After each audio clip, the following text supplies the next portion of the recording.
The Monkey on a Stick opened his eyes and looked around.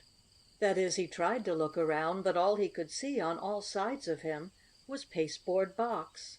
He was lying on his back, with his hands and feet clasped around the stick up which he had climbed so often.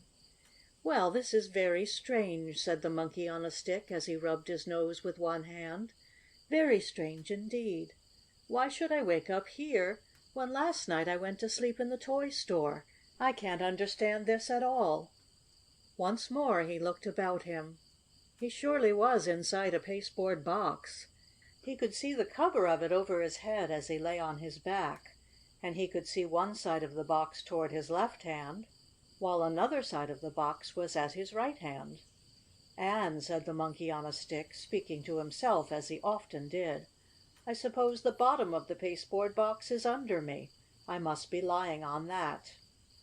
He unclasped the toes of his left foot from the stick and banged his foot down 2 or 3 times. "Yes, there's pasteboard all around me," said the Monkey. "This surely is very strange. I wonder if the Calico Clown has been up to any of his tricks. Maybe he thinks I'm a riddle, and he's going to tell it to the Elephant from the Noah's Ark, or else make a joke of me to the Jumping Jack. I haven't been shut up in a box before, not since the time Santa Claus brought me from his workshop at the North Pole.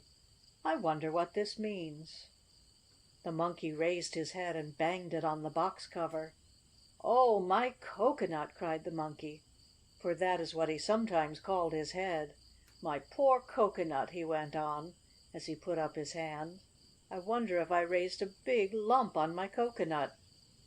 But his head seemed to be all right, and taking care not to bang himself again, the Monkey began pushing on the box cover. It was not heavy, and he slowly raised it until he could look out. As I have told you in the other books of this series, the Monkey on a Stick, and the other toys as well, could move about and talk when they kept to certain rules. You may find out what those rules were by looking in the other books. The Monkey on a Stick looked out from beneath the cover of the box, and what he saw surprised him almost as much as he had been startled when he found pasteboard on all sides of him. For the Monkey saw that he was in the room of a strange house, and not in the big toy department of the store where he had lived for so long a time. "I say," chattered the Monkey to himself, "there is something wrong here. They must have given me paregoric to make me sleep, and then have put me in a box and carted me down to some other part of the store. I'm sure the Calico Clown must have had a hand in this. He and his jokes and riddles about what makes more noise than a pig under a gate. I'll fix him when I get out of here." The Monkey raised the box cover higher and began to call. "Hi there, Calico Clown! What do you mean by shutting me up in a pasteboard box? What's the joke? Come on, Mr. Elephant from Noah's Ark, come and help me out. Ho, Jack Jump! Hi, Jack Box, where are you all? I don't see any of you." For, as he looked around the room, from under the cover of the box, the Monkey saw not a sign of his former friends. "This is stranger and stranger," he murmured. "I say!" he cried aloud again. "Isn't anyone here?" "Yes, I'm here," answered a voice which, the Monkey knew at once, came from a toy like himself. "What's the trouble?" this voice went on. "Why are you making such a fuss? Who are you, anyhow?" "I'm a Monkey on a Stick," answered the toy chap in the box. "And who are you? I seem to know your voice. Where are you?" "Here I am," came the answer. The Monkey raised the box cover higher, and then he cried: "Why, bless my tail! The Candy Rabbit! Well, of all things! Oh, I'm so glad to see you! How are you?" And the Monkey jumped out of his box, and laying down his stick, ran across the table and shook paws with a beautiful Candy Rabbit who had a pink nose and pink glass eyes. The Rabbit was on the table, and the Monkey saw that his pasteboard box was there likewise. "I am quite well, thank you," answered the Candy Rabbit, as he waved his big ears to and fro. "And I am glad to see you, very glad. I knew there was some kind of toy in that box, but I did not know it was you." I haven't seen you since we lived in the toy store together, with the Sawdust doll, the Lamb on Wheels, the Bold Tin Soldier, the Calico Clown, and the White Rocking Horse." "Yes, and don't forget the two Jacks," went on the Monkey on a Stick, "the Jumping Jack and the Jack in the Box. Then there was the Elephant who tried to race on roller skates with the White Rocking Horse." "I'm not forgetting them," answered the Rabbit. "But listen!" exclaimed the Monkey. "Can you tell me this? I went to sleep in the toy store, and I woke up here, in a house, I guess it is, in a pasteboard box, on a table set with dishes." "Yes, this is a house," said the Candy Rabbit. "I live here with a little girl named Madeline. There's also a boy named Herbert here, and these really are dishes on the table. It is the breakfast table, and soon the children will be down to eat." "But what am I doing here?" asked the Monkey in great surprise. "I can't understand it. Why am I here? I went to sleep in the store, and I woke up on a breakfast table.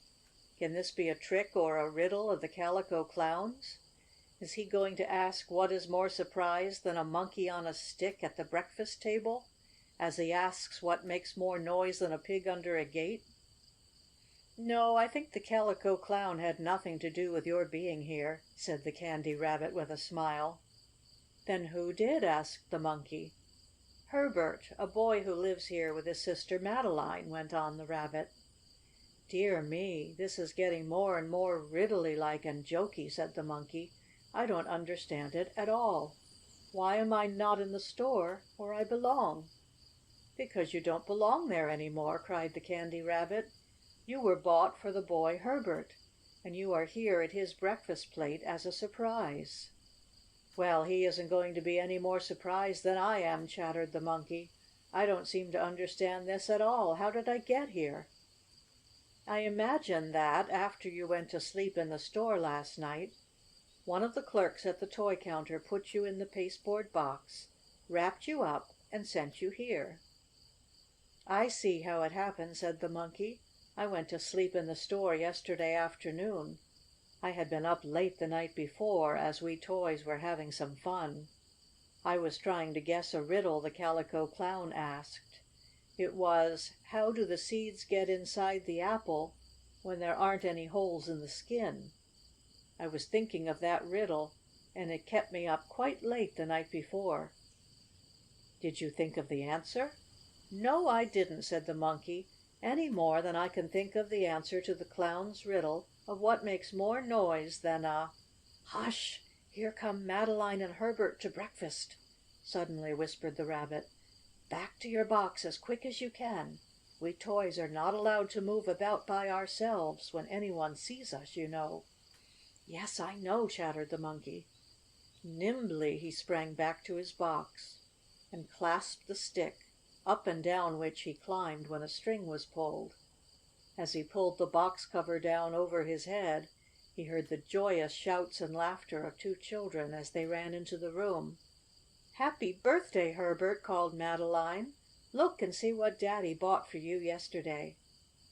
When Herbert had the cover off the box, and had looked at the Monkey on a Stick lying there with a funny grin on his face, the boy smiled and cried: "Oh, it's a climbing monkey!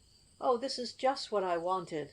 Oh, now I can have a show and a circus, and I'll ask Dick to come and bring his rocking horse, and Arnold can come and bring his Bold Tin Soldier, and we'll have lots of fun! Oh, look at my monkey climb his stick!" Herbert took his new birthday toy from the box, and, by pulling the string, made the Monkey go up and down as fast as anything. Madeline picked up her Candy Rabbit, and though that Bunny said nothing, he could see all that went on. "Oh, this is a dandy Monkey!" cried Herbert. "I can give a show with him." While the little boy was making the funny chap go up and down the stick, the door of the breakfast room opened and some one came in. "Well, children, why aren't you eating breakfast?" a voice asked, and Herbert, turning around, saw his mother. The Monkey on a Stick, who, if he could not talk or do any tricks just then, could use his eyes, and saw a pleasant faced lady entering the room. She was smiling at Madeline, who had her Candy Rabbit in her hands, and at Herbert.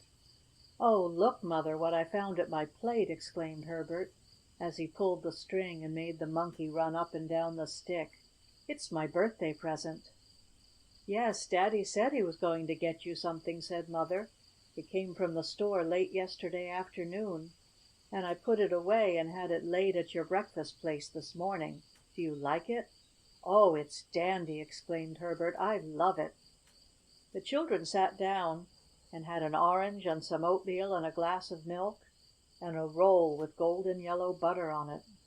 But of course the Monkey and the Candy Rabbit had nothing to eat. They did not want anything. Being toys, you see, they did not have to eat, though at times they could eat certain things if they wished. Madeline kept her Candy Rabbit near her plate. All of a sudden, as the little girl was eating, she dropped her spoon in her oatmeal dish, and a drop of milk spattered into the glass eye of the Candy Rabbit. "Oh, look what you did!" exclaimed Herbert, who saw what had happened. "You'll blind your rabbit." "Oh, my poor Rabbit!" said Madeline, and with her napkin she carefully wiped the drop of milk out of the Rabbit's eye, and the Bunny never even blinked. That's what it is to be a Candy Rabbit and have glass eyes. Not all of us are as lucky as that, are we? A little later Herbert dropped a piece of his buttered roll. It fell near the Monkey, who was lying on the table near the breakfast plate of the little boy. Some of the butter from the roll stuck to the stick which the Monkey climbed up and down. "Now look what you did, Herbert," said Madeline. "You'll make the stick so slippery with butter that the Monkey may fall off." "Come, children," called Mother, as she again entered the room. "You must finish your breakfast and go to school. Put your Monkey back in the box, Herbert. Don't be late for school." "No, ma'am, we won't," promised the brother and sister.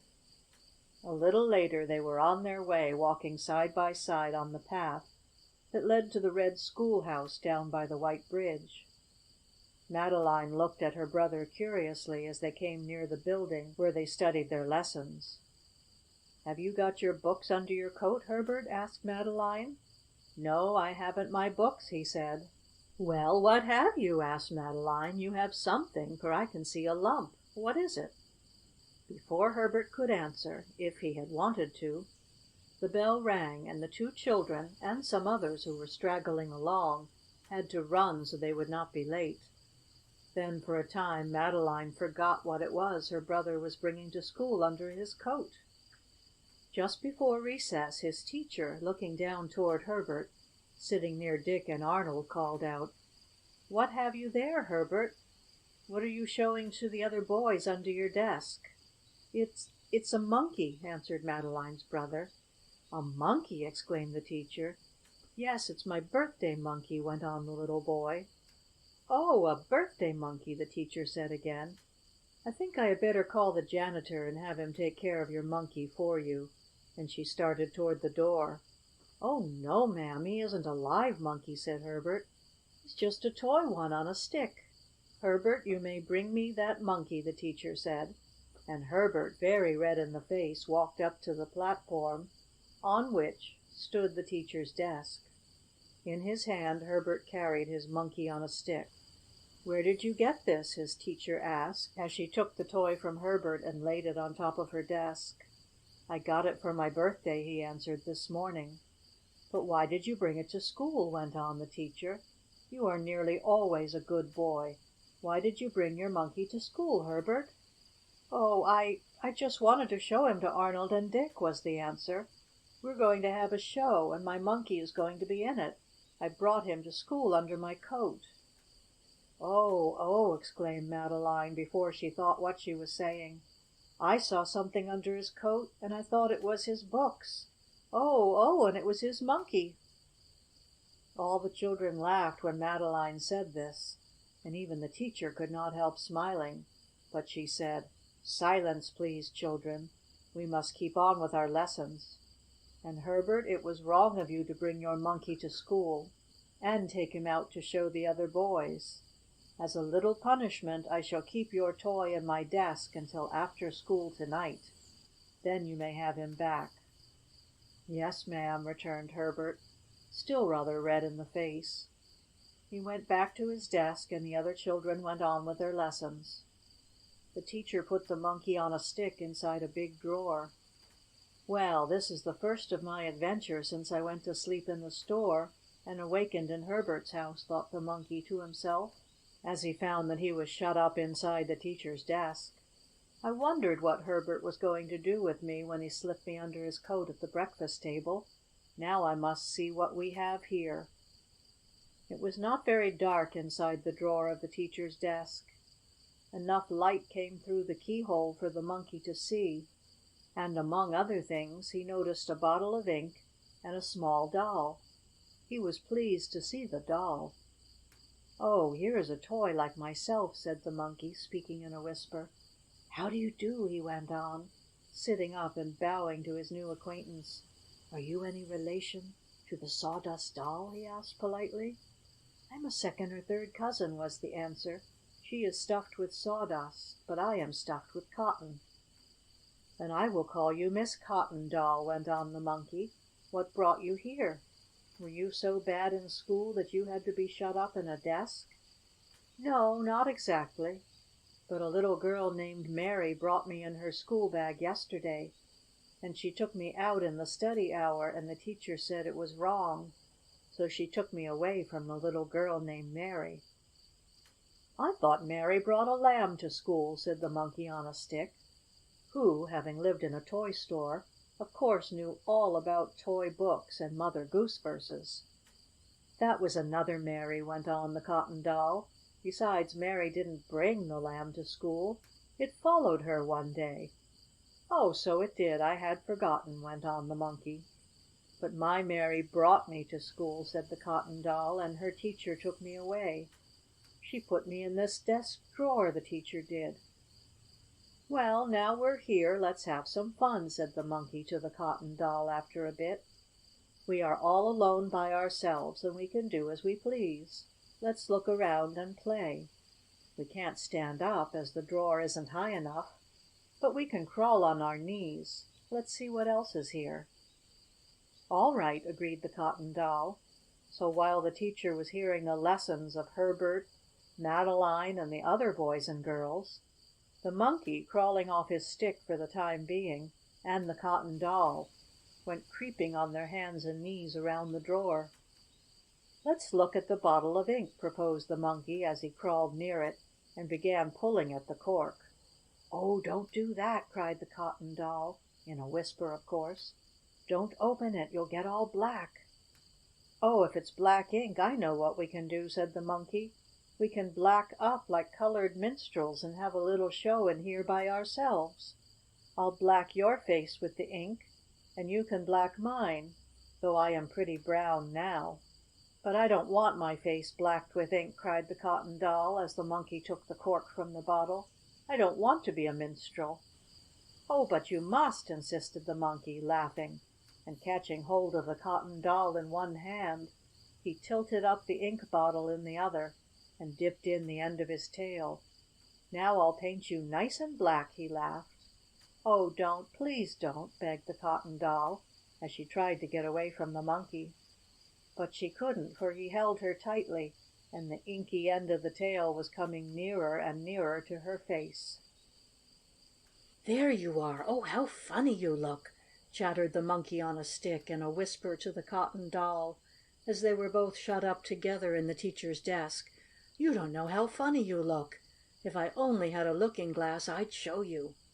"I don't care. I think you're real mean," said the Cotton Doll. "Don't you dare put any more ink on me." "I guess I've got enough on you now," laughed the Monkey. "There's a spot on your nose, one on your chin, and one on each of your cheeks." As he spoke, the Monkey put the cork back in the ink bottle and wiped the inky end of his tail off on a piece of blotting paper in the desk. "What's that you say?" cried the Cotton Doll. "Did you dare put ink on my nose, on my chin and my cheeks?" "That's what I did, just for fun," chattered the mischievous Monkey. And really he had done just that. Oh, he was a regular cut up when he was by himself, that Monkey was. "I must look terrible," said the poor Cotton Doll, and raising her hands she rubbed them over her face. She felt the wet spots where the Monkey had daubed her with ink. "Oh, aren't you mean!" cried the Cotton Doll. "My little girl mistress will never like me again when the teacher gives me back to her. I'm all spoiled." "No, you just look funny," laughed the Monkey. "You looked funny when I put ink spots on you, but now you look funnier than ever, 'cause you've spread the ink all around and made big blotches of it. Oh, my! Excuse me while I laugh!" he cried, and he wiggled and twisted around on the bottom of the drawer, laughing in whispers at the funny look on the face of the Cotton Doll. "You're too mean for anything," said the Doll to the Monkey, and she was almost ready to cry. But she happened to think that if she shed any tears they would wash down through the ink on her cheeks and make her look queerer than ever, so she did not cry. "I'm never going to speak to you again, so there!" exclaimed the Cotton Doll, and she would have stamped her foot if there had been room for her to stand up in the desk drawer, which there wasn't. So she just banged her heels on the bottom of it. "Oh, I'll be good," promised the Monkey. "I won't put any more ink on you, and I'll see if I can get some of it off on this piece of blotting paper. I blotted my tail on it." He tried to clean the Doll's face, but by this time the ink had dried, and you know how hard it is to get dried ink off your fingers after you have written a letter. Well, it was this way with the Cotton Doll. The ink stayed on her face. "Well, if you have ink on your face, I've also got some on the end of my tail, where I dipped it into the bottle," said the Monkey chap, thinking to cheer up the Doll by this. "Yes, but the ink doesn't show on your brown tail as it does on my white face," said the Doll. "However, there is no use crying over spilled milk, I suppose," she went on. "Only if you do such a thing again I'll never speak to you as long as I live." "I'll never do it again," said the Monkey in a sorrowful voice. "Now let's have some fun. You tell me some of your adventures and I'll tell you some of mine. Did you ever live in a store?" "Oh, yes, that's where I came from," answered the Doll. "And was there a Calico Clown in your store, who was always asking what it was that made more noise than a pig under a gate?" asked the Monkey. "No, but there was a Jumping Jack who was always trying to see how high he could kick, and one day he nearly kicked my hat off," said the Cotton Doll. "But tell me, please, some of your adventures." The Monkey was just starting to tell how the Calico Clown's red and yellow trousers were burned in the gas jet one day, when all of a sudden there was a great noise and commotion in the schoolroom. The Monkey and the Doll could not tell what had caused it, though the Monkey did try to look out through the keyhole. "Can you see anything?" asked the Doll. "I can see some water dripping down," answered the long-tailed chap, "and the teacher and the children are running around as fast as anything." "Oh, I wonder what has happened!" exclaimed the Doll. And just then she and the Monkey on a Stick heard the teacher say: "Run out quickly, children! Run out, all of you! A water pipe has burst and there's a regular rainstorm inside our nice schoolroom." "Please, can't I have my Monkey on a Stick before I go out?" asked Herbert. "You put him in your desk, Teacher." "And I want my knife you took away, please," called another boy. "We have no time for those things now," the teacher said. "The water is coming down fast, and we'll all be wet through if we stay. The Monkey, knife and other things will be all right in my desk. Get your hats and pass out quickly. More pipes may burst and flood the school." "Go home, children, all of you," said the teacher. "Tomorrow the pipes will be mended, and if the school is dry enough we will go on with our lessons. But run home now." You may well imagine that most of the boys and girls were glad of the holiday that had come to them so unexpectedly. But Herbert felt sorry that he had to leave his Monkey on a Stick in school. When he reached home he acted so strangely that his mother wanted to know what the matter was. Of course Herbert had to tell that he had taken his Monkey to school, and he also had to tell what had happened afterward. "Of course you did wrong," said Herbert's mother, "and you must suffer a little punishment." "What kind of punishment?" asked Herbert. "The punishment of not having your Monkey," was the answer. And now we must see what happened to the Monkey on a Stick. "What do you imagine will happen next?" asked the doll of the Monkey, for they had heard what had been said. "I don't know," was the answer. "But if we are left alone here in the room we can get out of the desk and have some fun." "Oh, so we can!" cried the Doll. "I'm tired of being shut up here. Can you open the desk, Mr. Monkey?" "I think so," was the reply.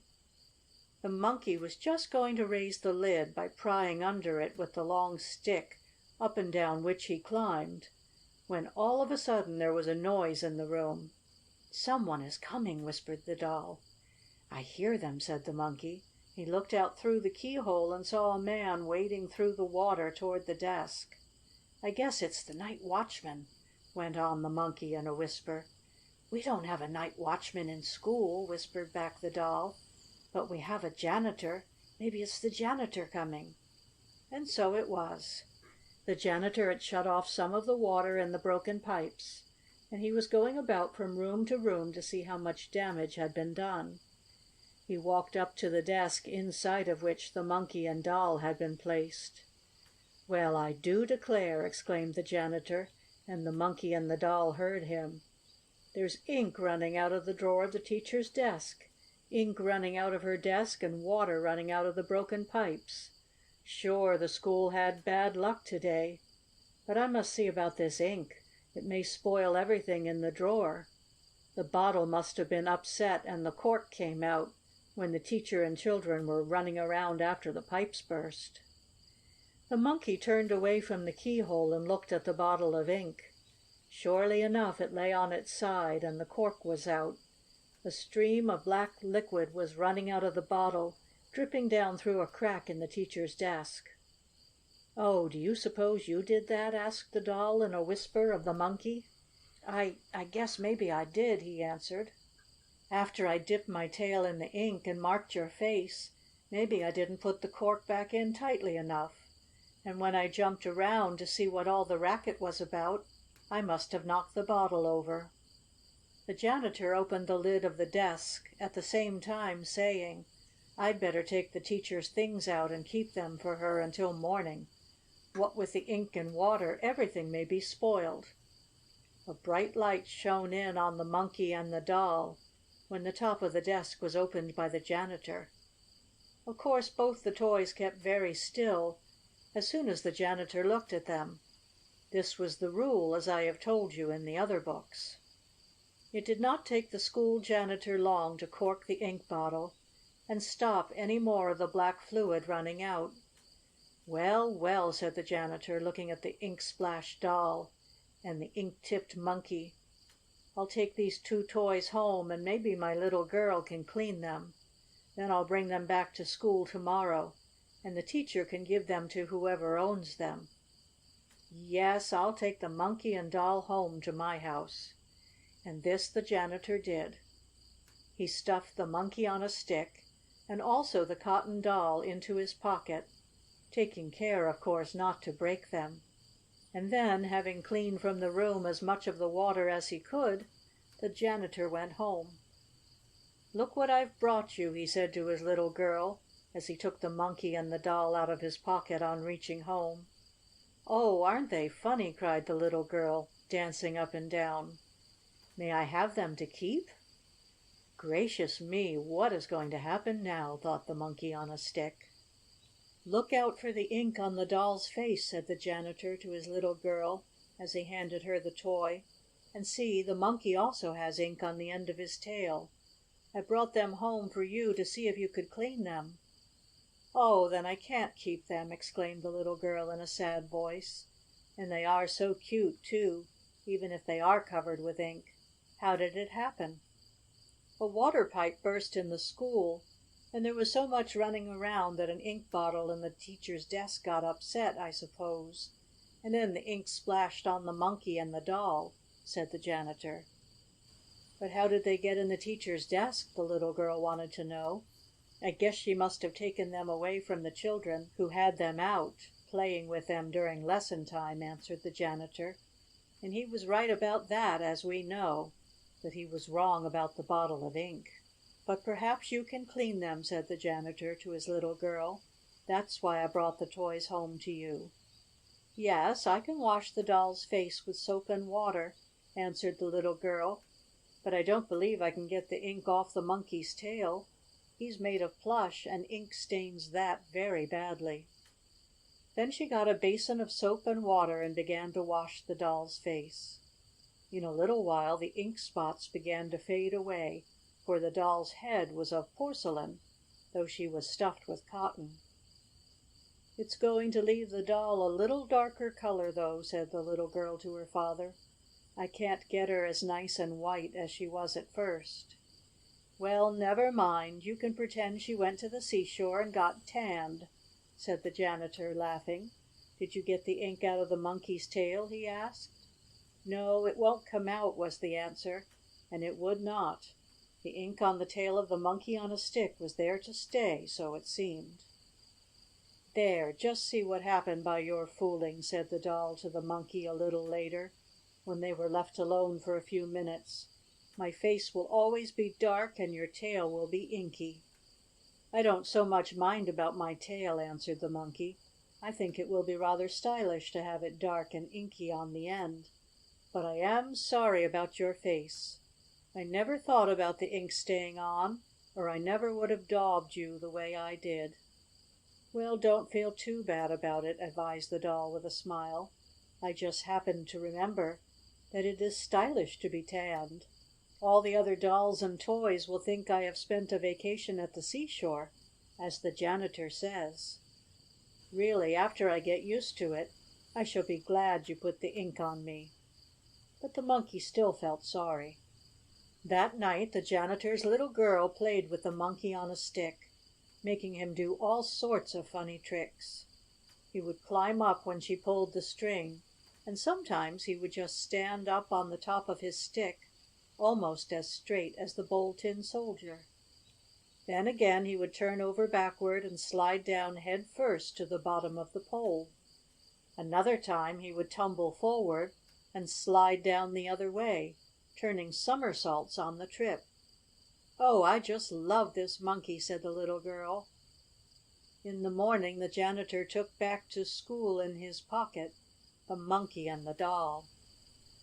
"Be sure and bring them to me again if nobody wants them," called the little girl, who had almost got the doll's face clean. "I will," her father promised. The school was all right again the next day. The broken pipes had been mended, and the boys and girls could come back to their lessons. The teacher in the room where Herbert, Dick, and their friends studied was much surprised when the janitor gave her the doll and the Monkey, and told about finding them in her desk with an upset bottle of ink. He related how he had taken them home overnight for safekeeping. "And so your little girl cleaned them," said the teacher. "That was very good of her, and I am going to make her happy.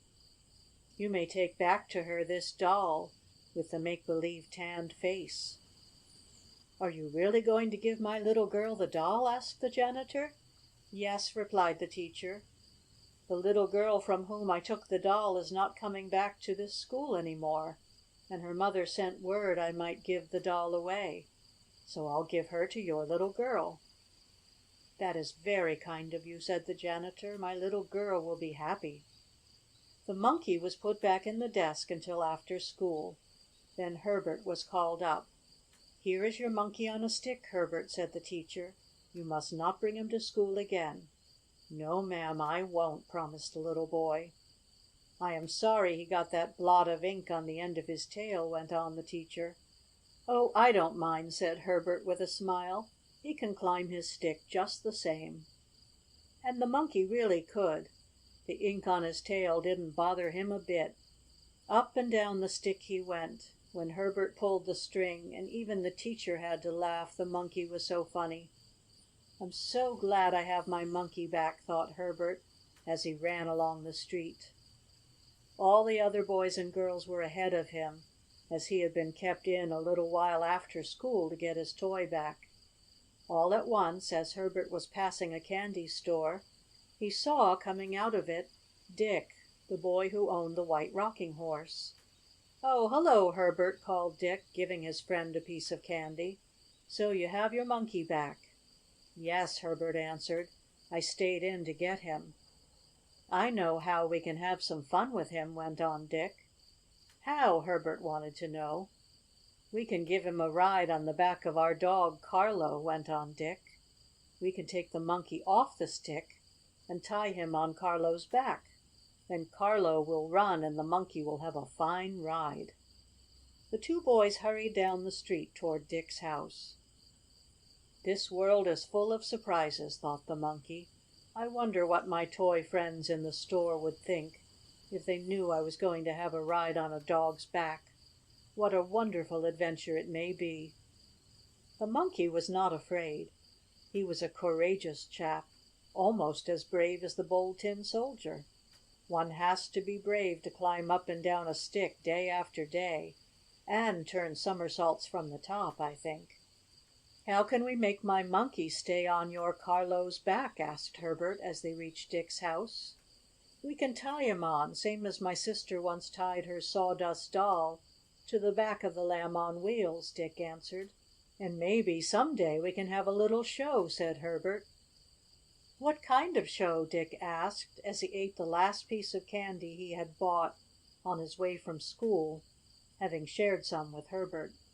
"Oh, a show with my Monkey in it, and your Rocking Horse, and Arnold's Tin Soldiers, and Mirabell's Lamb, and Madeline's Candy Rabbit," Herbert replied. "Here, Carlo! Carlo!" called Dick. "Come and give Herbert's Monkey a ride on your back." Carlo came running up, wagging his tail. He liked to play with the boys, and he did not make a bit of fuss when Dick and Herbert tied the Monkey on his back. Of course the Monkey was taken off his stick for this strange ride. He was tied on with bits of string, as the boys had plenty of this in their pockets. "Hold still a minute, Carlo," called Dick, for the dog was wiggling and twisting around. "Hold still and we'll soon be ready." "How are you going to make him run after we get the Monkey fastened on his back?" asked Herbert. "Oh, that's easy," Dick answered. "We'll just run down the meadow toward the brook and he'll follow us all right. He'll give the Monkey a fine ride, won't you, Carlo?" "Bow wow!" barked the dog, which I suppose was his way of saying yes. "Well, I surely hope nothing serious will happen," thought the Monkey, as he found himself being tied on the dog's fuzzy back. "I have had many adventures, but never one like this. I hope nothing terrible happens." In another minute the boys tied the last knot. There sat the Monkey off his stick on Carlo's back. "Come on now!" cried Dick, as he and Herbert started to run. With a bark Carlo took after them, the Monkey bobbing backward and forward on the dog's back. "As long as they can't very well see me, I'll grab hold of the dog's hair in my hands," said the Monkey. "In that way I can hold on better. Some of the strings may break." He clutched his hands tightly in the dog's hair. Carlo ran faster and faster after the boys. "Don't go so quick!" begged the Monkey. "Bow wow! I have to!" barked Carlo. "Oh, I know something dreadful will happen!" exclaimed the Monkey. "I just know it!" Over the green meadow, with the Monkey on his back, ran Carlo, the dog. In front of the dog raced Herbert and Dick, now and then looking back and laughing. It was great fun for the boys to see the Monkey having a ride on the dog's back. And to tell the truth, Carlo and the Monkey were enjoying it themselves. "Do I hurt you holding on this way?" asked the Monkey of Carlo, grasping tightly the dog's woolly back. "Do I pull your hair any?" "Oh, not much," Carlo barked in answer. "I don't mind a little pull like that. You see, I'm so afraid of falling off and breaking my tail, or something like that," went on the Monkey. "Well, you're tied on, so I don't believe you'll fall," replied the dog. "Those boys are used to tying things. Once they tied Madeline's Candy Rabbit on the end of a kite tail, and he nearly went to the moon, I guess." "Oh, yes, I heard about that," said the Monkey. "Only I heard it was a star, not the moon." And then he noticed that he was tied on rather tightly, and he felt there was not much chance of his falling. So he did not hold so hard to the dog's back, and Carlo was glad of this. Herbert and Dick, looking back to see if Carlo was running after them, which indeed he was, saw the Monkey bobbing to and fro on the dog's back. "It looks just as if the Monkey was holding on, doesn't it?" asked Dick of his chum. "Yes, it does," admitted Herbert. "Wouldn't it be funny if my Monkey was really alive, as your dog is, and could ride him whenever he wanted to?" "It would be funny," said Dick. "Very funny." Pretty soon the boys came to a little brook that ran through the meadow. They stopped on the edge and looked down into the water, in which tiny fishes were swimming. "Shall we jump across the brook and run in the field on the other side?" asked Dick of Herbert. "If we do, won't Carlo jump over too?" asked Herbert. "And if he tries to jump over, he may fall in and get all wet, and so will my Monkey." "Carlo won't mind getting wet," laughed Dick. "But it might not be good for your Monkey. Perhaps we'd better stay on this side of the brook, and then everything will be all right." "I think so, too," agreed Herbert. So the two boys did not try to jump over the stream, but waited on the edge of it for Carlo to catch up to them. Along came the fussy little dog, barking and yelping, for he did not like to be left very far behind. And on his back, still bobbing about, was the Monkey on a stick. No, I am wrong. The Monkey was not on his stick just then. Herbert had taken him off to give him a ride. It was easy to take the Monkey off his stick and put him back on.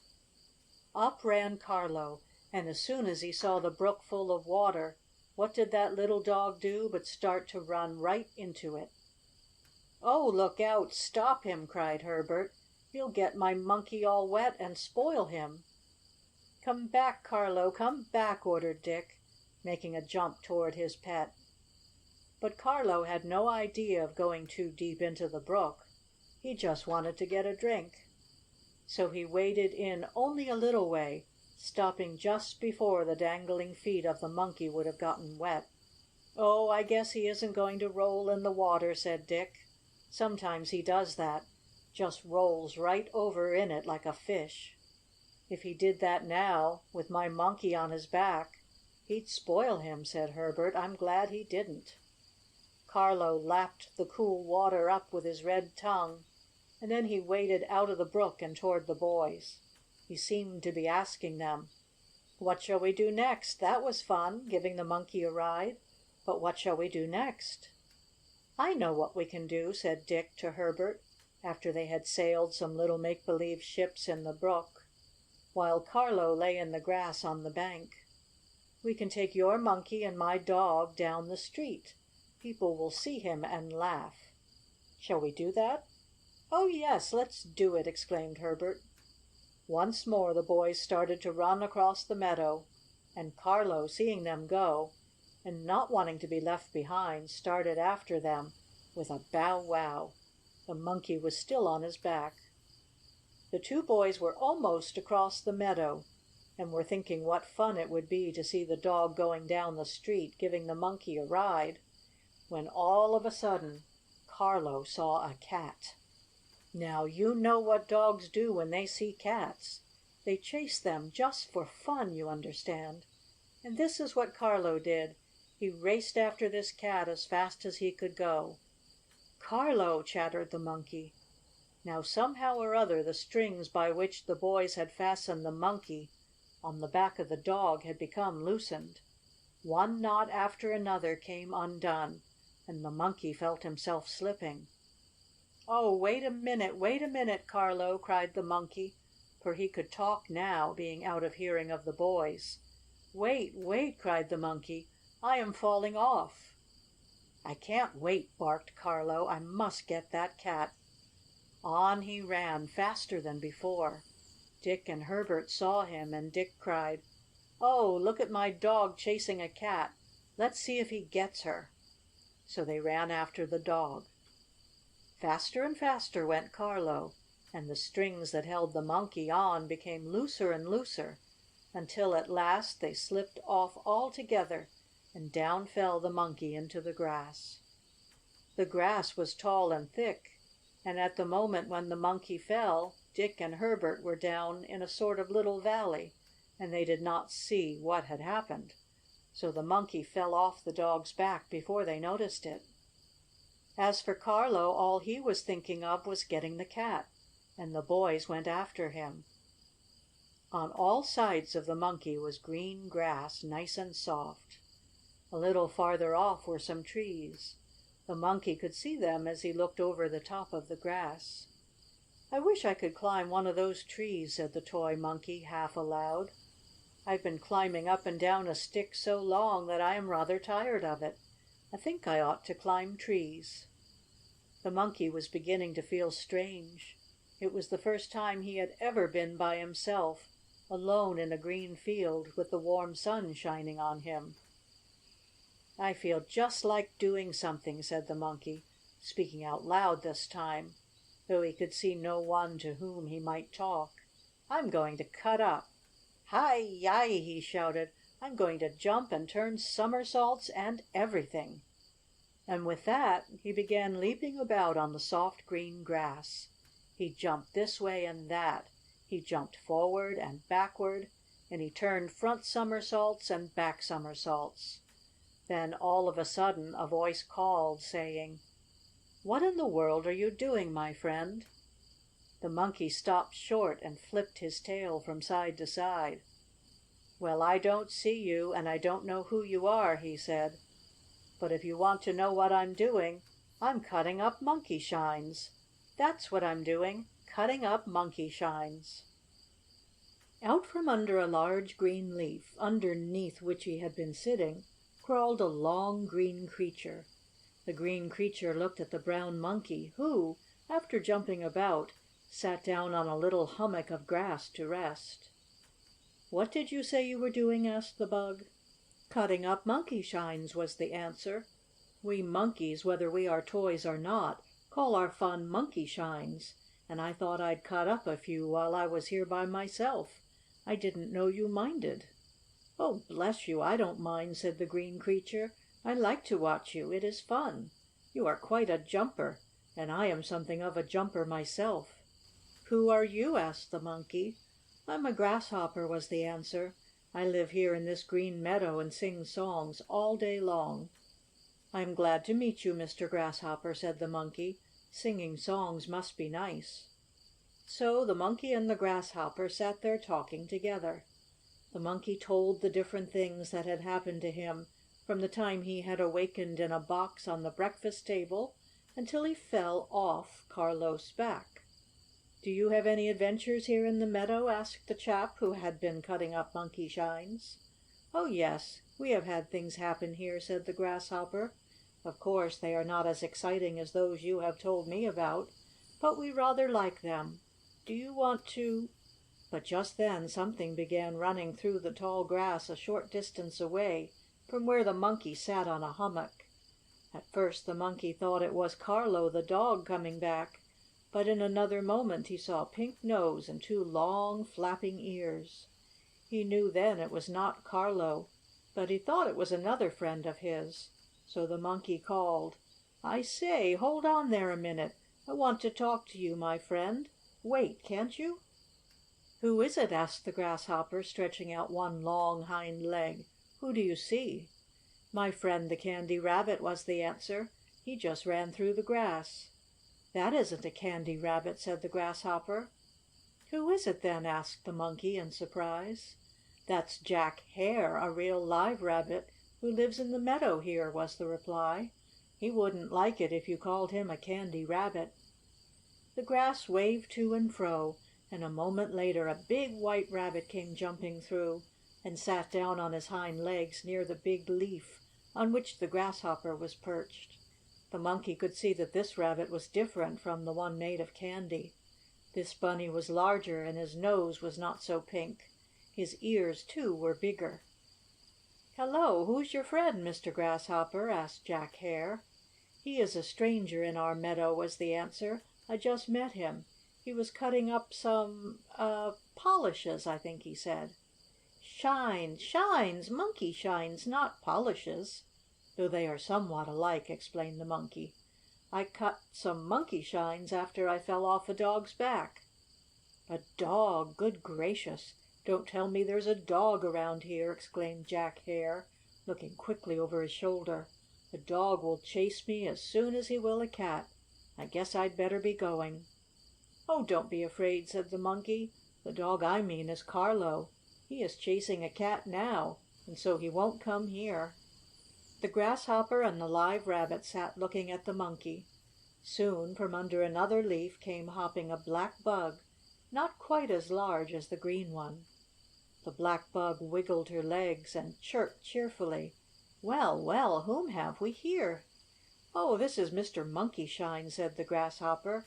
"Allow me to introduce you to Mr. Monkeyshine, Miss Cricket," and the green creature nodded from one to the other. "Excuse me, I am Monkey on a Stick, not Monkeyshine, though I do cut up shines once in a while," said the jolly chap who had fallen off Carlo's back. "That is my right name, Monkey on a Stick." "I'm pleased to meet you," chirped the Cricket. "Welcome to our meadow, Monkey on a Stick." "Thank you," replied the Monkey.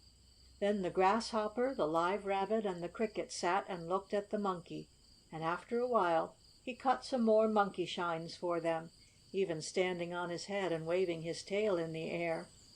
"I wonder if I could do that," said Jack Hare. "I'm going to try." "Better not," warned the Monkey.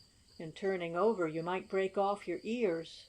"Oh, my ears are not made of candy. They will bend and not break," said Jack Hare. "Here goes. I'm going to turn a somersault just as you did. Maybe I can cut some Monkeyshines too." Well, the Live Rabbit tried, but I cannot say that he did it very well. First he fell over to one side, and then he fell to the other side, and once he got stuck in the middle, standing on his head with his ears lying flat along the ground and his legs sticking up in the air. "Go on over. Why don't you turn all the way over?" asked the Grasshopper. I can't," answered the Live Rabbit. "I seem to be stuck halfway. If one of you would be so kind as to give me a push, or a pull, I might finish my somersault. Come on, help me." "I'll help you," kindly said the Monkey. He took hold of the Live Rabbit's hind legs and gave him a push. Over went Jack Hare, finishing his somersault, though not doing it very well. The Live Rabbit thanked the Monkey on a Stick for what he had done, and then said: "Since you have come to our meadow, would you not like to visit my house?" "Where do you live?" asked the Monkey. "In a burrow or underground house called a cave," answered the Rabbit. "Perhaps you may not like it, but we bunnies think it rather nice. Will you come to my cave and visit the other rabbits?" "I should love to," said the Monkey. "But you see, I belong to a little boy named Herbert. He got me for a birthday present, and he and Dick tied me on the dog's back. I fell off, and the two boys may come back here to look for me. If I should go to your cave they might come here, and not finding me, might think I had left them forever. I like Herbert, and as his friends have some of the other toys with whom I used to live in the store, I want to stay with him." "That is easily managed," said the Grasshopper. "You go and visit Jack Hare's cave, Mr. Monkey. Miss Cricket and I will stay here, and if we see the boys and the dog coming back looking for you, we'll hop over and tell you." So it was planned that the Monkey should visit the Rabbit's cave, and if by any chance Herbert and Dick came back, the Grasshopper and Cricket would bring word to the Monkey, who could quickly hop back. "Come along, Mr. Monkey," called the Rabbit, and soon the two new friends were jumping through the grass together. The Monkey was off his stick, and so he could get along quite well, though not quite so fast as Jack Hare. But the Rabbit took short jumps and did not get too far ahead, waiting for the Monkey to catch up to him. "Here we are at my cave," said Jack Hare at length, stopping in front of a hole in the ground. "Oh, so this is where you live, is it?" asked the Monkey. He had hopped across the green meadow through the grass after his new friend. "Yes, we'll go down in now and meet Mrs. Hare and the children," went on the Live Rabbit. "Mind your step and don't fall. It's rather steep until you get inside." "And it's dark, too," said the Monkey, following the Rabbit down the hole into the ground. "How in the world do you see?" "Oh, I forgot you aren't like us animals and can not see quite so well in the dark," said the Live Rabbit. Just a moment, I'll turn on the lamps." He stopped and gave 3 thumps with his feet on the earthen sides of the cave. Instantly a soft glow shone all around, and the Monkey could see very well indeed. "Do you have electric lights?" he asked in surprise. "No, these are lightning bugs," was the Rabbit's answer. "I keep them to make the place bright when strangers come. We Rabbits don't need light ourselves, for we can see in the dark." "Some of the toys can also," said the Monkey, "but I am not very good at that sort of thing yet. I like light. We had gas and electricity at the toy store." The Monkey followed the Live Rabbit on down through the winding burrow.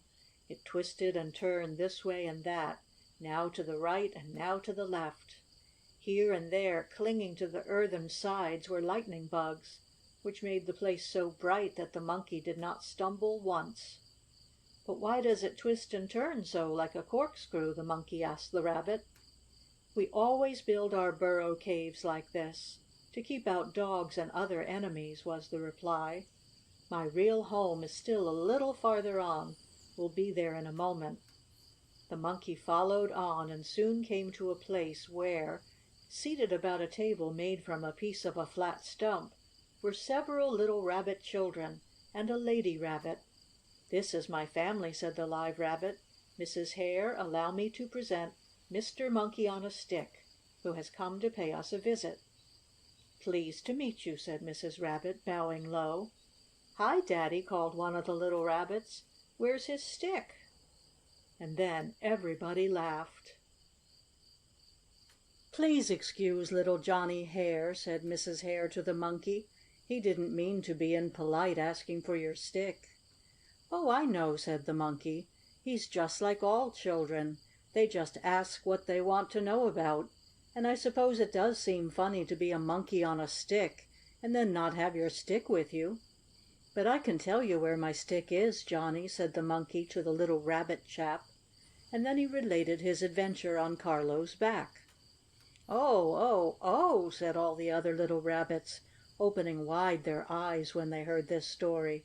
"Tell us another, please." "We are just going to have dinner," said Mrs. Hare. "Won't you sit down, Mr. Monkey on a Stick, and take something? We have some nice carrots and turnips." "Thank you, I'll take a little," said the Monkey. A little chair, made from a piece of wood gnawed out by Mr. Jack Hare, was brought up for the Monkey to sit on, and then the Rabbit family and the visitor gathered around the table and began eating. I cannot say that the little Rabbit children ate much, for they turned around so often to look at Mr. Monkey that half the time they missed putting things in their mouths and dropped them on the table. But no one minded this, and everyone laughed, so there was a most jolly good time. The lightning bugs kept on glowing, so it was not at all dark in the cave, though it would have been only for these fireflies. Mr. and Mrs. Hare had many questions to ask Mr. Monkey on a Stick about his adventures, and he told them of the Calico Clown, the Sawdust Doll, and the others from the toy store, including the Candy Rabbit. "Just fancy!" exclaimed Mrs. Hare. "A rabbit made of candy! I'm glad you're not that kind, Jack." "So am I," said her husband. "I'd be afraid, every time I jumped, that I'd break a leg or an ear if I were made of candy." "Now I must show you our cave house," said Mrs. Hare, when the meal was finished. "We think it is very nice." "I'm sure it is," returned the Monkey. So he was taken about, and he looked at the different burrows, or rooms, in the cave house of Mr. Jack Hare. There were rooms for the children Rabbits and rooms for Mr. and Mrs. Hare. In each room were lightning bugs to give light, though, as Mr. Hare said, they were needed only when company came that could not see well in the dark. "We put out every light when Mr. Mole comes," said Mrs. Hare. "Why is that?" asked the Monkey. "Because he has no eyes and doesn't need to see," was the answer. "He just feels and noses his way around. All darkness is the same to him." "Dear me! Well, I like a little light," said the Monkey. "But I think now, since I have been here quite a while, that I had better go back. Herbert and Dick might be walking over the meadow looking for me, for they know which way Carlo ran with me on his back, and they often find things that are lost, those boys do." "Oh, stay just a little longer," urged Mrs. Hare. "And tell us another story," begged Johnnie Hare. "Well, I will," said the Monkey, and he did. He told about some of the funny things that had happened in the toy store, things I have told you children about in the other books.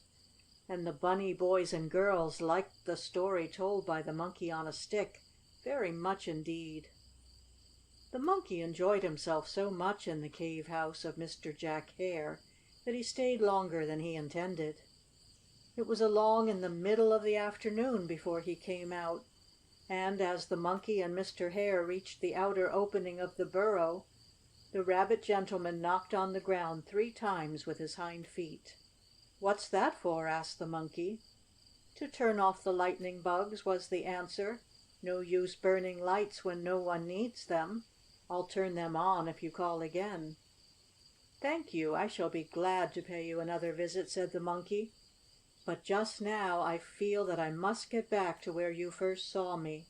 I want to ask the Grasshopper or Miss Cricket if they have seen the boys or the dog." "Well, if you'll excuse me, I think I'll not go back with you," said the Rabbit. "I am not fond of dogs, and they are altogether too fond of me. Good bye." Then he hopped away, waving his paw at the Monkey, and the Monkey jumped through the grass to the place where he had fallen from the dog's back. There he found Mr. Grasshopper and Miss Cricket. They were eating some of the green things that grew all around them. "Have you seen anything of my friends?" asked the Monkey, as he hopped up and sat on the hummock of grass, where he had been resting after cutting up his monkey shines. "No, neither the boys nor the dog have been here," said the Grasshopper. "But I heard a dog barking," said Miss Cricket. "It may have been the Carlo you spoke about." "And I heard some boys talking," went on the Grasshopper. "They may have been Dick and Herbert. But they did not come here. Why don't you jump along until you find them?" "Yes, I suppose I could do that," agreed the Monkey. "But I'll wait a little while, and if they don't come for me, I'll see if I can find them. As soon as I see them, though, I shall have to stop and not move. We toys are not allowed to move or talk as long as human eyes see us." "That's a funny rule," said Miss Cricket. "But then you are a funny fellow, Mr. Monkey on a Stick." "If you think I'm funny, you ought to see my friend, the Calico Clown," said the Monkey. "He's full of jokes and riddles. He has a queer one about a pig making a noise under a gate." "My goodness! Why did he do that?" asked the Grasshopper. "Do what?" inquired the Monkey. "Why did the pig make a noise under the gate?" the Grasshopper wanted to know. "Why couldn't he stay in his pen where he belonged, or in the barnyard?" "That's what the riddle's about, I suppose," said the Monkey. "Anyhow, none of us can answer, and the Clown's always asking it. If you want to see someone really funny, meet the Calico Clown."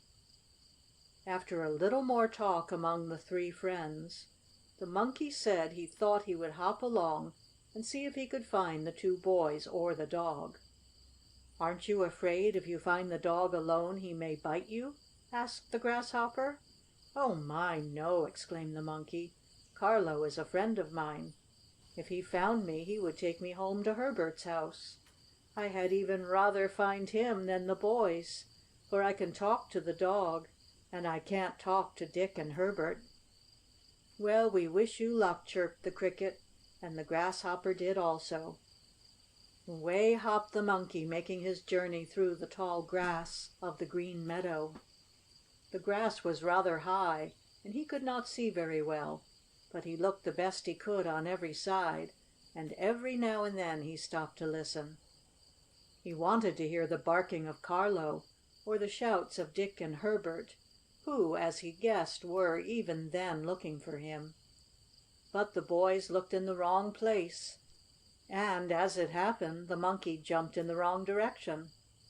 The only creatures the Monkey met were bugs and beetles, butterflies and birds, grasshoppers and crickets in the grass. They all spoke to him kindly, and though some of them said they had seen or heard the boys and the dog, none seemed able to tell the Monkey how to find his friends. "And it is getting late, too," said the Monkey to himself as he looked up at the sky. "Soon the sun will set and it will be dark. And then it will be so much the harder for me to find Dick and Herbert and Carlo, or for them to find me. Well, I suppose I must make the best of it." He was a plucky Monkey chap, almost as adventurous as the Bold Tin Soldier, and he kept jumping on through the tall grass of the meadow.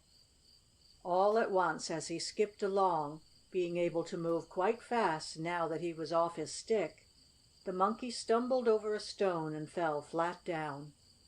"Ouch!" he cried as he picked himself up. "I hope I haven't broken anything." Very luckily he had not. He was as good as ever, except that his plush fur was rumpled a bit.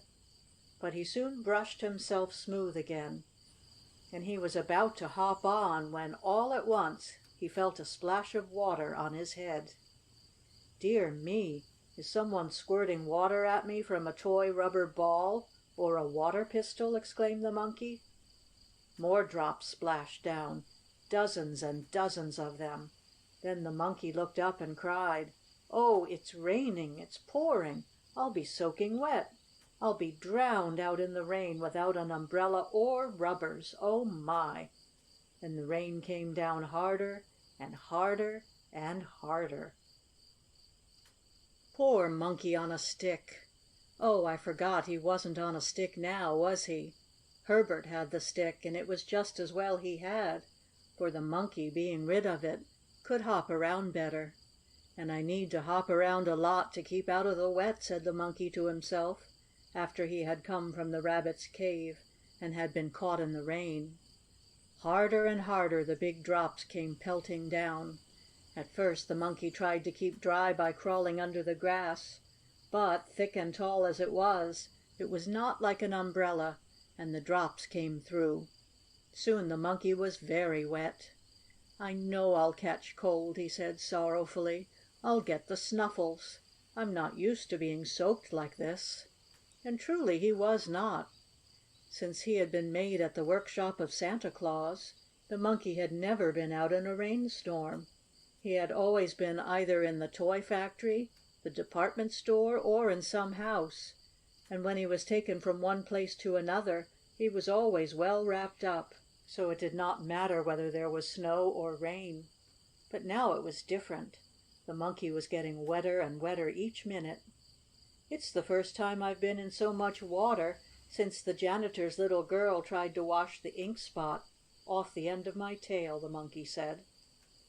Just then he heard a voice calling: "Come over here, Mr. Monkey. Over this way, and you can stand under this big leaf, which is like an umbrella." "Hello! Who are you?" asked the Monkey, looking around but seeing no one.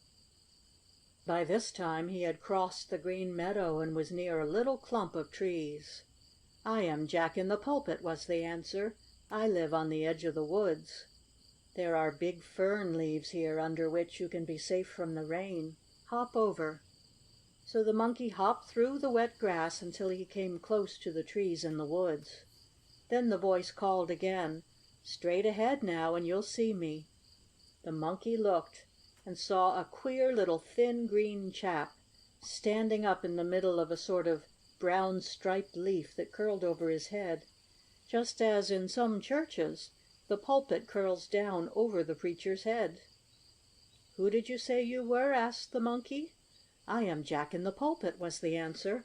"Some folks call me a plant, and others a flower. They don't know I am really alive, and can come to life as you toys do. I saw you getting wet, so I called to you. Get under one of these big, broad fern leaves, and it will keep the rain off as well as an umbrella." Jack in the Pulpit nodded toward a big fern leaf near where he himself was growing, and in an instant the Monkey had crawled under this shelter. Truly enough, it kept off the rain, the drops pattering down on the leaf over the Monkey's head, as they used to patter on the roof of the toy store. No longer was he out in the rain. "Thank you for telling me how to keep out of the wet," said the Monkey to Jack in the Pulpit. "Oh, you are very welcome," was the answer. "And now please tell me about yourself, and whether you have had any adventures. I love to hear about adventures." So the Monkey told all about himself, even down to the time when he fell off Carlo's back and visited the cave of Jack Hare. "And I suppose Herbert is looking for me now," said the Monkey. "Oh, I hardly think he would be looking for you in all this rain," said Jack in the Pulpit. "Besides, it will soon be night. You had better make up your mind to stay here until morning. Then the sun will be shining, and you can hop back to the place where you fell off the dog's back. Then Herbert and Dick may come along and find you."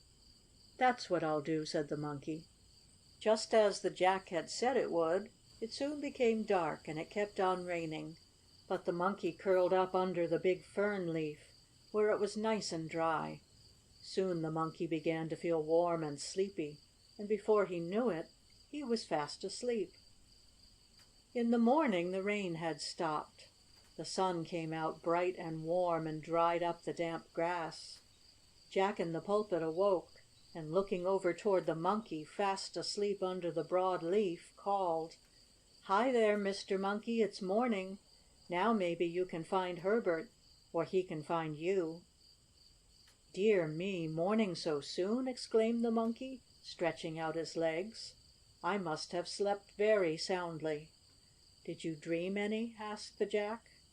"Not that I remember," was the answer. "But I am glad the rain has stopped. Now I'll hop over the meadow back to the place where I fell off Carlo's back, and I'll wait there until Herbert comes for me, as I am sure he will." "I shall be sorry to see you go," said Jack, "but I suppose it has to be. If you ever get back this way again, stop and see me." The Monkey said he would, and then, smoothing down his plush, he sat out in the sun a while to get a little drier and warmer. He looked at the end of his tail. "The ink is almost washed off," he said. "I am glad of that." Then he began to hop across the field, making his way through the tall grass. He thought he would know it when he came to the place where the string had come loose, and where he had fallen from Carlo's back, but the grass looked so much alike all over that the Monkey was beginning to think he might be lost in it. All at once, however, he heard a voice saying: "Well, you've come back, have you?" The Monkey looked around, and there sat his friend Mr. Grasshopper, and near him was Miss Cricket. "Oh, I'm so glad to see you!" cried the Monkey. "I was looking for the place I first met you, the place where I fell off the dog's back." "It is right here," said the Grasshopper. "This is where I first noticed you, and there is the hummock of grass you sat on." Then the Monkey knew he was back at the place he wished to reach. He sat down and talked with the Grasshopper and the Cricket, telling them of his visit to Jack Hare's cave, and also how he had slept all night under a leaf near Jack in the Pulpit. "Hark!" suddenly called the Grasshopper. "What's the matter?" asked the Monkey. "I think you are going to get your wish," was the Grasshopper's answer. "I hear boys talking and a dog barking. We had better be going, Miss Cricket. Good bye, Mr. Monkey on a Stick." "Good bye!" called the Cricket. With that they hopped away. The Monkey listened, and surely enough he heard the barking of a dog and the talking of two boys. "It was right about here he must have fallen off," said one boy. "It might have been farther on," said another boy. And just then the grass began to wave from side to side, and through it came bursting Carlo, the little dog. At once he saw the Monkey. "Bow wow! Oh, here you are!" barked Carlo. "I thought I should find you." "I'm glad you did," said the Monkey. Then the two friends had no further chance to talk, for Dick and his chum came running along when they heard the dog bark. "Oh, here he is!" cried Herbert. "I've found my lost Monkey. Now I'm going to put him back on his stick." Herbert and Dick, with Carlo the dog, had searched through the meadow all the afternoon to find the Monkey, but they did not find him. At night the two boys had gone to their homes, and Herbert felt sad at losing his toy. "Never mind," said Madeline, as she let Herbert hold her Candy Rabbit. "To-morrow I'll help you look for your Monkey. Maybe he's hiding down in the tall grass, as Dorothy's Sawdust Doll once did." "Maybe," said Herbert hopefully, but still he felt sad. The next day he and Dick and Carlo again went to the meadow. They looked all around, and at last they found the Monkey, as I have told you. Of course neither of the boys knew what an adventure the Monkey had had, nor how he had gone to visit Jack Hare in the cave and had seen the little Rabbits, nor did they know how he had become dried out by sleeping under the fern leaf. "Well, now we'll have some fun, as long as I have my Monkey back," said Herbert, and he and Dick, followed by the dog, went back across the meadow. "What are you going to do?" asked Dick. "Put up a tent and have a show," Herbert answered. "You can bring your White Rocking Horse, and Arnold can bring his Bold Tin Soldier. If Dorothy wants to, she can bring her Sawdust Doll. Mirabell can bring her Lamb on Wheels, and my sister Madeline can bring her Candy Rabbit." "That'll be a fine show!" cried Dick. The two little boys hurried back to Herbert's house and told his mother what they were going to do. Herbert showed his mother the Monkey he had found in the meadow, and Dick hurried over to his house to get his rocking horse and to tell his sister about the show. "What can I make a tent of?" asked Herbert. "Oh, I think I can let you take some old sheets," said his mother, "and you can hang them over the clothesline in the yard. That will make a nice little tent for your show." "Yes, that will be fine," said Herbert. "Thank you, Mother." He carried his Monkey into the house and put him on a table where Madeline was sitting playing with her Candy Rabbit. "Watch my Monkey so he doesn't jump away, will you, please?" asked Herbert of his sister, laughing and pretending his toy was alive. "What are you going to do?" asked Madeline. "Make a tent to have a show," answered her brother. "Oh, let me help!" she cried, and she set her Candy Rabbit down on the table near the Monkey and ran out with Herbert. Mother gave the children the sheet, and in a little while the sheet tent was being put up in the yard over the clothesline. As soon as the Candy Rabbit and Monkey found themselves alone, they looked at one another and began to talk, as they were allowed to do. "Where in the world have you been?" asked the Candy Rabbit. "You may well ask that," replied the Monkey. "I have had so many adventures, and I met some friends of yours." "Friends of mine?" repeated the Candy Rabbit. "Do you mean the Lamb on Wheels or the Bold Tin Soldier?" "Neither one. I mean live rabbits," answered the Monkey. Then he told of going to the cave of Jack Hare and of being caught in the rainstorm. "Oh, what wonderful adventures!" exclaimed the Candy Rabbit. "What happened to you while I was away?" asked the Monkey. "Oh, many things," answered the Candy Rabbit. "Once Madeline left me alone, and the cat came in and began to lick the sugar off my pink nose. Another time a little mouse came out of a hole in the closet where I am kept at night and nibbled a few crumbs of sweetness off the end of my stubby tail." "Gracious!" cried the Monkey. "Weren't you scared?" "A little," answered the Rabbit, "but I jumped to one side, and when Madeline opened the closet door the mouse ran away." All the while the Monkey and Candy Rabbit were talking, Herbert, Dick, and Arnold, with Madeline, Dorothy, and Mirabell to help, were putting up the sheet tent in Herbert's yard. The clothesline was pulled tight between two posts and the sheets put over the line. The edges were fastened to the ground with wooden rings, and then some pieces of cloth were pinned to the back of the sheet to close that end. It took 2 or 3 days to make the tent, but at last it was finished. "We'll leave one end open for the front door," said Herbert. "But if we do that everybody can look in and see our show for nothing," objected Dick. "That isn't right. They ought to give 1 pin or 2 pins to come to see our show." "We can pin some pieces of cloth at the front of the tent," suggested Mirabell. I have an old shawl over at my house that Mother lets me spread on the grass when I play with my Lamb on Wheels. I'll get that to close the front of the tent." The old shawl was just what was needed to make a front door for the show tent, and soon it was pinned in place. Some old boxes were found by Patrick, the kind gardener, and these were to be used for seats. "Now we'd better all go and get our things that are going to be in the show," said Herbert. "I'll bring out my Monkey." "And I'll get my Candy Rabbit," offered Madeline. "I'll have to have somebody help me carry over my Tin Soldier Captain and all the men," said Arnold. "I don't want to drop any of 'em." "I'll help you as soon as I bring out my Monkey," offered Herbert. "And I'd like somebody to help me carry over my Lamb," said Mirabell.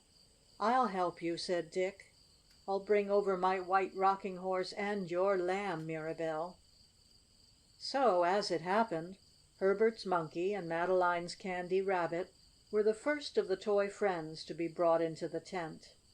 The Monkey was on his stick, as Herbert was going to make him do tricks by climbing up to the top of it and turning somersaults, as it was intended for the Monkey to do. "Do you think my Rabbit and your Monkey will be all right if we leave them here alone in the tent?" asked Madeline, as the toys were put down on one of the boxes, and she and her brother started to help the other children carry in their things. "Oh, yes, they'll be all right," said Herbert. But he and Madeline had not been very long away, and the Monkey and Candy Rabbit had not been very long alone in the tent before something happened.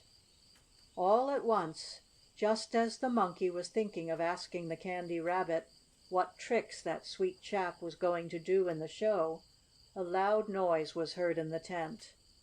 "Baa!" was what the Rabbit and the Monkey heard. "Was that you?" asked the Monkey of the Rabbit. "I was just going to ask if you had called," said the Rabbit. "Baa!" came again. "It sounds like the Lamb on Wheels," said the Candy Rabbit. "Oh, it can't be," said the Monkey. "She'd come in to see us. Who do you suppose it is?" "Baa!" sounded again, and then a funny black nose, followed by a head with curving horns on it, was thrust into the tent. "This isn't the Lamb!" cried the Monkey. "Indeed, I'm not a lamb," was the answer. "I'm a billy goat. Baa! Baa! What's going on here?" he bleated. "We're going to have a show," said the Monkey. "I am going to be in it, and so is the Candy Rabbit." "Oh, no, the Candy Rabbit isn't," said the Goat. "He isn't going to be in the show. He's going to be in me, for I am going to eat him. I am very fond of candy, and I've been looking for some for a long time. I wondered what was in this tent, and now I know. I saw it from over in the vacant lots where I live. Then I came over to peep in, when I saw that the boys and girls had gone. Yes, indeed, I like sugar, and I'm going to eat the Candy Rabbit." The bad Goat, with his sharp horns, walked into the tent and over toward the box on which the Candy Rabbit sat near the Monkey on a Stick. "Oh, yum! Yum! How I love candy!" bleated the Goat, wiggling his whiskers and smacking his lips. "How I love sugar! I'm going to nibble some sweetness off the ears of the Candy Rabbit." "Oh, no, you're not!" suddenly cried the Monkey. "Why not? Who will stop me?" asked the bad Goat, stamping his foot. "I will!" cried the brave Monkey on a Stick. "Here, you get out of this tent!" And the Monkey stood straight up on his stick and looked with both eyes at the Goat. The bad Goat walked closer and closer to the Candy Rabbit, and that poor Bunny toy was so frightened that he did not think of jumping out of the way. "I'm going to get sweetness off your ears," said the Goat, teasing. "Oh, if you bite my ears I can't be in the show," said the poor Rabbit. The Monkey climbed higher and higher on his stick, after he had said he would stop the Goat from eating the Candy Rabbit. And now, just as the Goat was going to take the Bunny up from the box, the Monkey suddenly gave a jump. Oh, such a jump! Off his stick he jumped, and he landed right on the Goat's back. With his hands the Monkey began to pull the Goat's hair. He even reached around and pulled the Goat's whiskers, the Monkey did. "Baa!" bleated the Goat. "Stop, Monkey! You're hurting me! You're pulling my hair!" "Then get out of this tent and leave the Candy Rabbit alone!" shouted the Monkey. "No! I want sweet stuff!" bleated the bad Goat. Then the Monkey jumped off the Goat's back, and catching up the stick, on which he climbed to the top when the string was pulled, the Monkey began hitting the Goat over the nose with it. "Oh, my nose! My soft and tender nose!" bleated the Goat as he ran out of the tent. "Thank you so much for saving me," said the Rabbit to the Monkey, as the likely chap climbed back on his stick. "I am very glad I could help you," said the Monkey. "I guess that Goat won't come back in a hurry." And as the Goat ran out of the tent, the children, bringing up their other toys to have the show, saw him. "Oh, look at the big sheep!" cried Madeline. "That isn't a sheep, it's a goat," said her brother. "Oh, maybe he ate my Candy Rabbit!" cried the little girl. "I must go and look." She and the other children hurried into the tent. There were the Monkey and the Rabbit safe together, but the children did not know what a narrow escape the Rabbit had had. By this time Arnold, with the help of the other boys, had brought over his Bold Tin Soldier and the other men in the army company. Dick had brought his White Rocking Horse, and Dorothy's Sawdust Doll and Mirabell's Lamb on Wheels were also in the tent. Of course Herbert's Monkey and Madeline's Candy Rabbit were the first to be in the show. "Now the performance is going to start!" cried Herbert, when the brothers and sisters were seated on the benches, which were made from the boxes Patrick, the gardener, had given Dick. "The show is going to start! All ready!" Besides the 6 children mentioned, there were others who lived on the same street with these 6 friends. These children had all come to the show. The boys and girls brought 2 pins to get in. Those who brought toy animals to act in the show did not have to bring any pins to come in.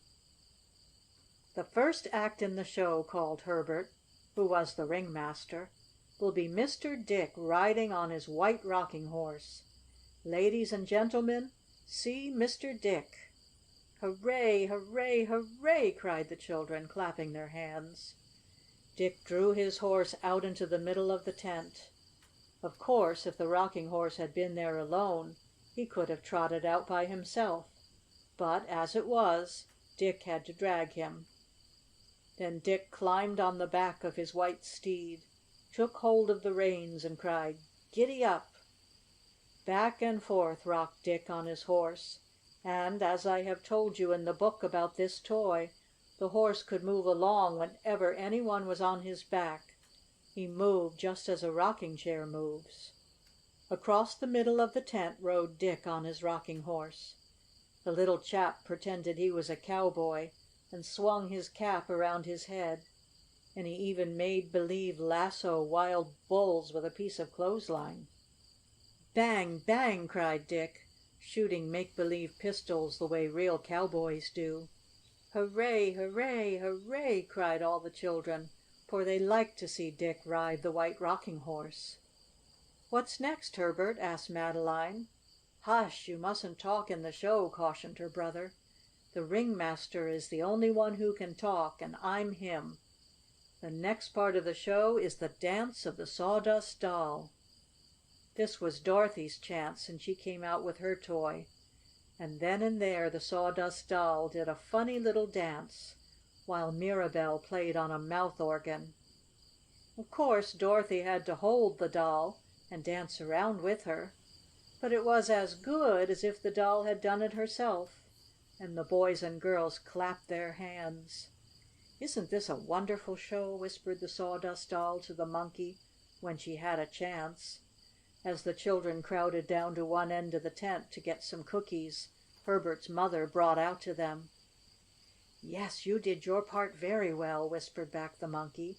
"Do you think I shall get a chance to do any of my tricks?" "Oh, yes," answered the doll. "I'm sure you're going to be the best part of the show." When the cookies were eaten, Herbert again took the part of ringmaster. "The next thing in the show will be a fight with the tin soldiers," said Herbert. "Mr. Dick will take half of them, and Mr. Arnold will take the other half, and there will be a battle right here in the tent." Dick and Arnold divided the tin soldiers between them and set them in two armies on one of the big box tops. Then the tin fighters were moved backward and forward, just as in a real battle. "Bang! Bang!" Arnold would shout. "Bang! Bang!" Dick would answer, and so the make believe guns were fired. The Bold Tin Soldier captain was moved to and fro, and so were the privates, the corporal, and the sergeant. "Now the fight is over," said Herbert, after a while. "We'll make believe both sides won, 'cause it'll be nicer that way. And you can take the soldiers away, Arnold, 'cause next is going to be a race between the Candy Rabbit and the Lamb on Wheels." "Oh, my Rabbit can't race with the Lamb," objected Madeline. "The Lamb is too big." "Yes, I guess that's so," admitted her brother. "Well, then the next part of the show," he cried in a loud voice, "will be when the Candy Rabbit rides around the ring on the back of the Lamb on Wheels." "Oh, that will be nice," said Mirabell, blowing a kiss to her woolly lamb. The two girls left their seats and took their places in the middle of the tent. Mirabell tied a string to her lamb, and then Madeline took her Candy Rabbit and held him on the fleecy back of the Lamb. Around and around the little grass ring in the tent rode the Candy Rabbit on the back of the Lamb, and the boys and girls thought it was a very nice part of the show. One of the Lamb's wheels squeaked a little, where she had caught the rheumatism after her ride down the brook. "And now we come to the last act," said Herbert. "This will be some tricks by my Monkey on a Stick." "I'm glad my chance has come at last," thought the Monkey to himself. "I must do my best." The Monkey had got back on his stick himself after he had driven the Goat out of the tent, and now the funny chap was all ready to do whatever Herbert wanted. "The first trick," said the little boy ringmaster, "will be turning a front somersault." He pulled the string. Up the stick went the Monkey, and then and there, before the crowd of boys and girls in the tent, the lively fellow turned a somersault, head over tail. "Hurray! Hurray!" cried Dick and the others, clapping their hands. "The next trick," went on Herbert, "will be when my Monkey turns a back somersault." Once more the string was pulled. Up the stick shinned the Monkey, and, when he reached the top, he turned a back somersault. Of course this was harder than a front one, and the boys and girls clapped all the more. "And now, ladies and gentlemen," cried Herbert, just like a real ringmaster in a real circus, "the next trick will be when my Monkey does a flip flap flop." And indeed that was a very hard trick to do. But the Monkey did it when Herbert pulled the string, and all the boys and girls said it was fine, and that the show was one grand affair. The Monkey did several other tricks, and then Herbert's mother, outside the tent, called, just like a circus vendor, "Here's your pink lemonade! Here's your pink lemonade!" And, as true as I'm telling you, she had made a big pitcher of sweet lemonade for the children, and had colored it pink with strawberry juice. "Oh, ah, said the boys and girls.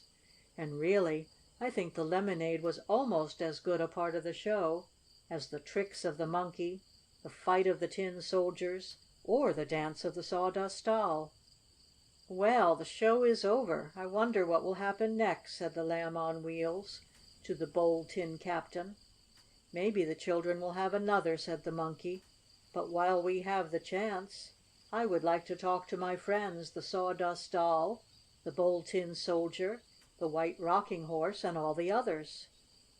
And so the toys talked among themselves, and told of their different adventures, just as I have told you in the different books.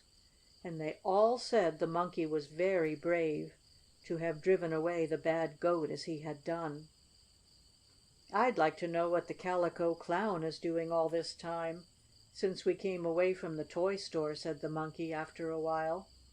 "So would I," put in the Sawdust Doll. "I wonder if anything has happened to him." And as perhaps you children are wondering the same thing, I have decided to make the next book about that funny chap. The volume will be called "The Story of a Calico Clown." He had many wonderful adventures to tell about. As for the Sawdust Doll, the Lamb on Wheels, the White Rocking Horse, the Candy Rabbit, the Bold Tin Soldier, and the Monkey on a Stick, why, they had some strange adventures, too, and they took part in another show. But this is all I have to tell you just now about the Monkey on a Stick, except to say that he lived for many years with Herbert and Madeline, and had many happy times.